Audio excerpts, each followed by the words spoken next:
Hello बच्चों, चलिए प्रश्न को पढ़ते हैं और समझते हैं। मान ज्ञात कीजिए। हमें समाकलन दिया हुआ है जिसकी सीमा 0 से पाई बटा 2 है और साइन एक्स के बटे में है 1 plus cos square x D x. तो इस समाकलन का मान ज्ञात करते हैं हम। उसके पहले मुख्य अवधारणा लिख लेते हैं इस प्रश्न में। तो इस प्रश्न के लिए मुख्य अवधारणा जिसकी सहायता से हम इस प्रश्न को हल करेंगे। मुख्य अवधारणा में हम अवकलन और समाकलन दोनों से संबंधित कुछ सूत्रों को लिखेंगे, जिसमें पहला सूत्र मैं लिखता हूँ कि हमें याद है डी बटा डी एक्स, अर्थात अवकलन की बात कर रहा हूं मैं, कॉस एक्स। कॉस एक्स का जो अवकलन होता है वह आपको याद रखना है, यह होता है साइन एक्स के बराबर। दूसरी बात, डी बटा डी एक्स, या फिर बच्चों हम समाकलन के सूत्र की बात कर लेते हैं। मैं समाकलन का सूत्र लिख देता हूं सीधे, जिसका प्रयोग हम यहाँ पर करेंगे।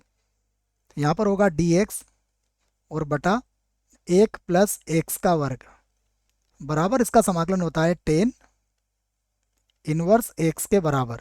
तो टेन इनवर्स एक्स इसका समाकलन होता है, क्योंकि टेन इनवर्स का एक्स का अवकलन कितना होता है, 1 बटा 1 प्लस एक्स का वर्ग।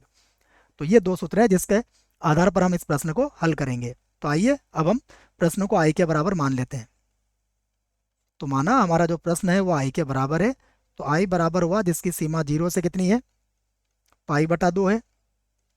यहाँ पर हुआ साइन एक्स और बटे में हो जाएगा 1 प्लस कॉस स्क्वायर एक्स और यह हो गया डी एक्स। इसे हम समीकरण 1 बना सकते हैं। यहाँ पर हम सीधे समाकलन नहीं कर सकते हैं, तो यहाँ पर हम प्रतिस्थापन का प्रयोग करेंगे। तो मैं लिखता हूँ माना, देखिए कॉस एक्स को टी मानने से साइन एक्स डी एक्स हट जाएगा। तो माना कॉस एक्स बराबर टी।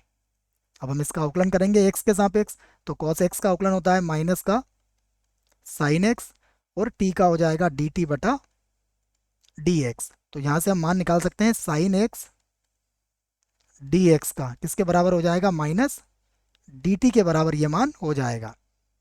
और अब हमें क्या करना पड़ेगा, इसकी सीमाओं को भी बदलना पड़ेगा। तो अब हम इसकी सीमाओं को बदल लेते हैं। देखिए सबसे पहले मैं लिखता हूं यदि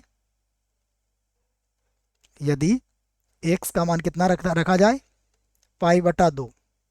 तो यदि x का मान पाई बटा 2 होता है तो cos पाई बटा 2 का मान कितना होता है, 0। तो t का मान कितना होगा, 0 होगा।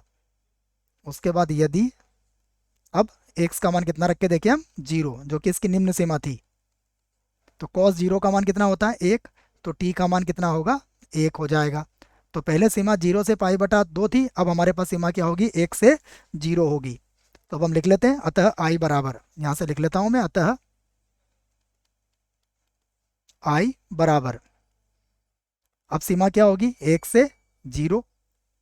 उसके बाद समझिएगा, ये जो साइन एक्स डी एक्स है ये किसके बराबर है, माइनस डी टी के। तो यहाँ लिख दिया मैंने माइनस का डी टी, और बटे में कितना हो जाएगा, ये 1 प्लस ये बन जाएगा टी का वर्ग।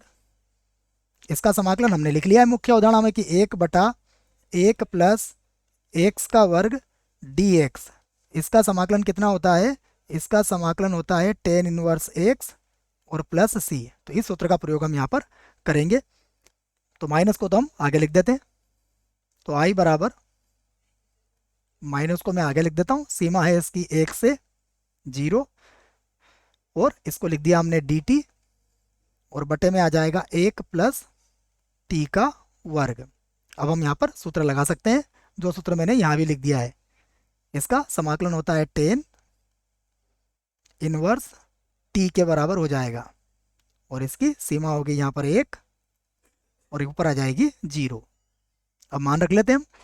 तो आई बराबर, सबसे पहले टेन इनवर्स 0 की बात करेंगे, तो ये होगा टेन इनवर्स, हम यहाँ 0 रख देंगे, माइनस टेन इनवर्स यहाँ पर 1 रख देंगे। फिर से लिखेंगे आई बराबर,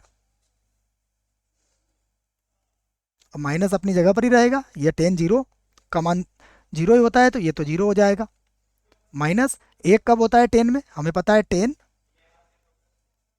पाई बटा 4, इसका मान किसके बराबर होता है, 1 के बराबर होता है। तो टेन इनवर्स 1 का मान किसके बराबर हो जाएगा, पाई बटा 4 के बराबर हो जाएगा। अब माइनस को अंदर भेज दीजिए आप, तो आई का मान आ जाएगा पाई बटा 4। यही आपके प्रश्न का उत्तर है। आशा करता हूँ आपको इस प्रश्न का उत्तर समझ में आया होगा। धन्यवाद।